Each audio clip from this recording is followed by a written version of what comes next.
ছোটবেলা থেকেই বিজ্ঞানের খুঁটিনাটি বিষয়ে জানার আগ্রহ পড়তে শেখার পর তা আরও বাড়ে। পাঠ্য বইয়ের বিজ্ঞান বিষয়ের প্রতি যেন আলাদা টান তৈরি হয়।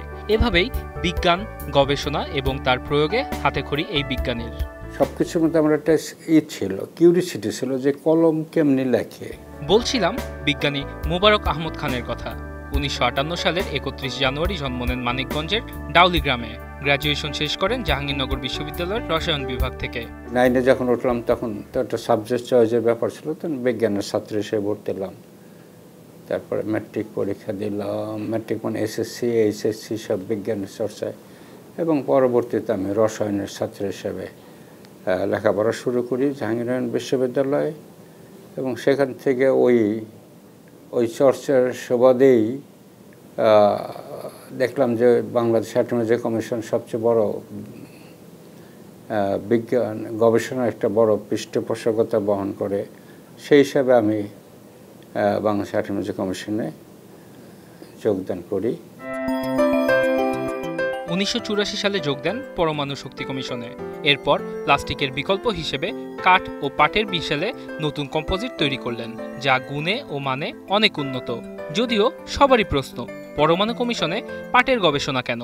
আমি অ্যাটমিক কমিশনে জয়েন করার পরে রেডিয়েশন কেমিস্ট্রি এটা আমরাই প্রথম বাংলাদেশে চালু করে আমাদের হাত দিয়ে। তখন আমার একটা মনে হয়েছিল যে পিএইচডি শেষে যে কাঠ আর পাট তো একই জিনিস, তাহলে পাট নিয়ে কাজ করা যায় না কেন? তো সেটা নিয়ে কাজ করেছে, এবং এটা নিয়ে আমার দেশ বিদেশে অনেকের কাছেই একটা প্রশ্ন সম্মুখীন হয়েছে। সেটা হলো যে অ্যাটমিক কমিশনে কাজ করা পাট নিয়ে কেন? কিন্তু ভিতরে কাহিনীটা ছিল যে আমি তো অ্যাটমিক এনার্জি ইউজ করেই পাটকে মডিফিকেশন করতেছি। উড়োজাহাজ নির্মাতা প্রতিষ্ঠান বোয়িংয়ের বিমানের ভেতরকার দেয়ালের উপাদান তৈরিতে কাজ করতে গিয়ে একদিন তার মনে হয়, আমি এখানে কি করছি? আমেরিকার মতো দেশের সর্বোচ্চ সুযোগ সুবিধা ছেড়ে মাত্র 11 দিনের সিদ্ধান্তে দেশে ফিরলেন। তিনি জানালেন, এর আগে কাজ করেছেন মার্সিডিজ, ভলভোর মতো বিখ্যাত গাড়ি নির্মাতা প্রতিষ্ঠানে, বানিয়েছেন গাড়ি, বড় বড় পরীক্ষা নিরীক্ষাও করেছেন। এসব গবেষণার কাজে তার মূল অনুষঙ্গ ছিল পাট। যদিও ইউরোপে তার সেই সময়কার গবেষণার ফল আশার মুখ দেখেনি, তবে তার স্বপ্ন শেষ হয়নি। দেশে ফিরে পাটের গাড়ি তৈরির স্বপ্ন দেখেন। বোয়িংয়ের কাজ, সেটা বোয়িংয়ের কাজ হলো যে বোয়িংয়ের যে আপনার যে প্লেনের ভিতরে যেটা ফ্যান্সিং থাকে আপনারা দেখেন, যেটা ওই ফ্যান্সিংটা হলো গ্লাস ফাইবারের তৈরি। আওয়ার মোটিভ ওয়াজ দ্যাট যে এটাকে আমরা কীভাবে ওই গ্লাস ফাইবারের পরিবর্তে আমাদের পাটকে ঢুকাতে পারি কিনা। সেই হিসাবে আমার প্রফেসরের সাথে আমি মিশিগান স্টেটে কাজ শুরু করি, এবং সেটা আমরা একটা সময় সাকসেসফুল হলাম যে হ্যাঁ, করা সম্ভব। কিন্তু তখন আমার মনে হলো যে না, এই পাট আমার দেশের জিনিস, আমি বাংলাদেশের জিনিস, আমি এখানে আমার ব্রেন বিক্রি করা ঠিক হবে না। ভলভোর সাথে, মার্সিডিজ ম্যাচের সাথে আমি বহুদিন কাজ করছি। তখন ওরা একটা পর একটা আমাদের পরীক্ষা দিতে বলছিল, এটা হইল না, এরপরে গন্ধ আসে, গন্ধমুক্ত করতে হবে, এরপরে আগুন লাগলে পুড়ে যাবে, এই একটা পর একটা আমরা ঠিক করতেছিলাম। কিন্তু তখন তো আমার তো একটা স্থায়ী ঠিকানা আছে বাংলাদেশে, আমাকে চাকরির সুবাদে আমাকে আবার দেশে ফেরত আসছে, কাজটা কন্টিনিউ করতে পারি নাই। এইগুলি একটু অসুবিধা ছিল। বাট তখন মার্সিডিজ বেঞ্চের সাথে যেটা ছিল আমাদের, সেটা হলো যে ফায়ার প্রুফ করার জন্য, যাতে গাড়িতে যাতে আগুন লাগলে তো মানে পাট তো খুব দাহ্য পদার্থ, আগুন লেগে যায়, এর মধ্যে যে আমরা যা কেমিক্যাল সেটা, কিন্তু আমরা এখন সেটা বানিয়ে ফেলছি। কিছু কিছু সাবস্টিটিউটগুলো অবশ্যই দাম কম পড়বে, দাম তো পাট তো আমার নিজের জিনিস, এটা সস্তা জিনিস, এটা তো বানানো সম্ভব। আমরা একটা 3 হুইলার বানাতে চাইলাম, কিন্তু আমার ফান্ড দিবে কে? আমার ফান্ডের একটা আইডিয়াস আসলো, কিন্তু আমি এটা ফান্ড না হলে তো বানাতে পারবো না। সেটা আমাদের দেশে বড় বড় ব্যবসায়ী আছে, কেউ R&Dর জন্য টাকা খরচ করতে চায় না।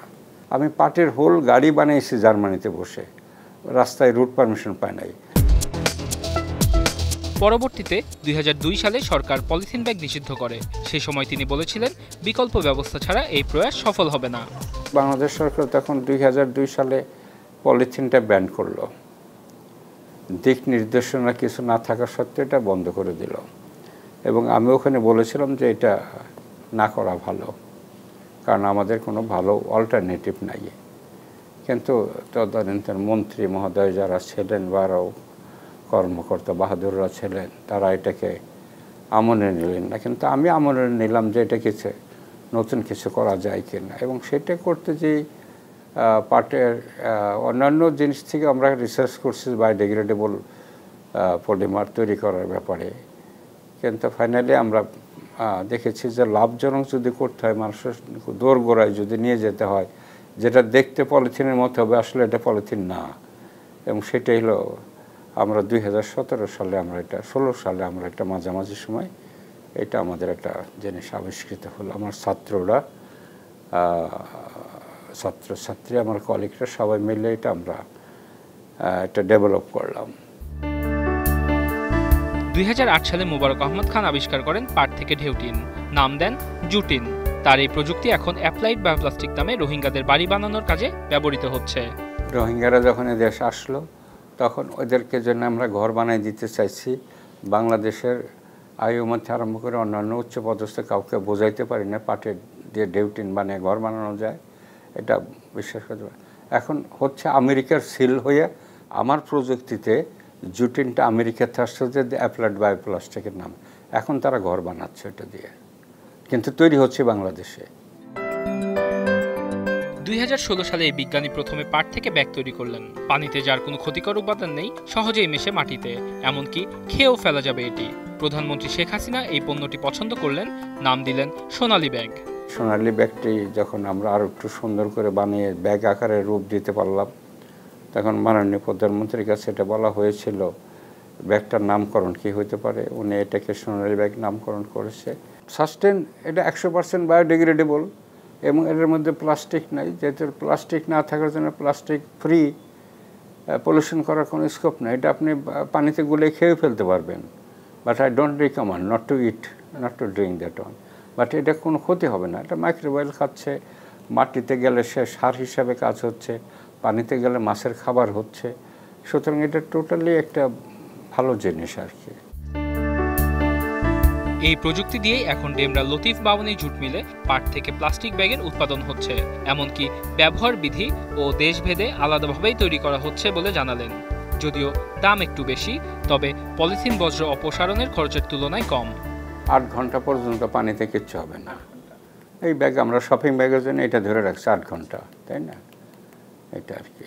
কিছু কিছু জিনিস আছে, আপনি ওষুধের দোকান থেকে নিলেন, কাপড়ের দোকান থেকে কাপড় কিনে নিলেন, সেখান থেকে পানি লাগার না। গার্মেন্টস ব্যাগ যেমন আছে, এদের পানি লাগার কোনো স্কোপ নাই, পলিপ্রোপিলিন না, এই জন্য ওইটার সাথে কম্পেয়ার না করে আপনাকে যেহেতু কাস্টমাইজ প্রোডাক্ট, আপনি যা বলবেন ওইভাবে বানায় দেওয়া হবে।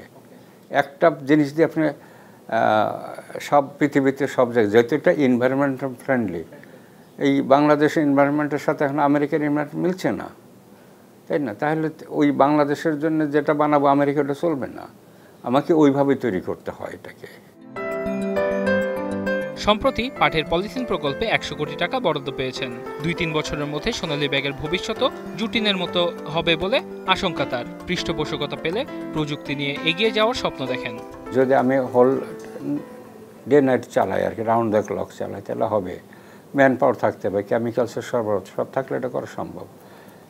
সেটা আর আমরা যেহেতু টাকাটা যদি পাই, তাহলে আমরা এই মেশিনের রেপ্লিকা তৈরি করব, আরও হায়ার ভার্সন মেশিন তৈরি করব, বিদেশি ইঞ্জিনিয়ার দেশি ইঞ্জিনিয়ার মিলে আমরা চিন্তাও করতেছি। অলরেডি আমরা অনেক কোম্পানির সাথে কথা বলতেছি। পাট নিয়ে এই বিজ্ঞানীর স্বপ্ন আকাশচুম্বী। মাত্র 200 টাকার পাট থেকে লক্ষাধিক টাকা আয় করা সম্ভব। কিভাবে সম্ভব সে গল্পও বললেন। আমার আশা আকাশচুম্বী, কারণ পাটের সেলুলোজ ন্যানোক্রিস্টাল যেটা বলি আমরা, সেলুলোজ ন্যানোক্রিস্টাল একটা জিনিস তৈরি করে যায়। 3 কেজি পাটের থেকে 1 কেজি সেলুলোজ ন্যানোক্রিস্টাল তৈরি করা যায়, যেটার দাম বাজার মূল্য 1 লক্ষ টাকা। আবারও ফিরিয়ে আনতে চান সোনালী আঁশ পাটের হারানো অতীত, আর সেজন্য প্রাতিষ্ঠানিক শিক্ষায় পাট ও পাটের গুরুত্ব তুলে ধরার আহ্বান জানালেন মোবারক আহমেদ খান। আমার একটা স্লোগান আছে, স্লোগানটা দিয়ে শেষ করি, plastic pollution, Sonali bag is the solution. Wasiul Haque Pantho, এখন।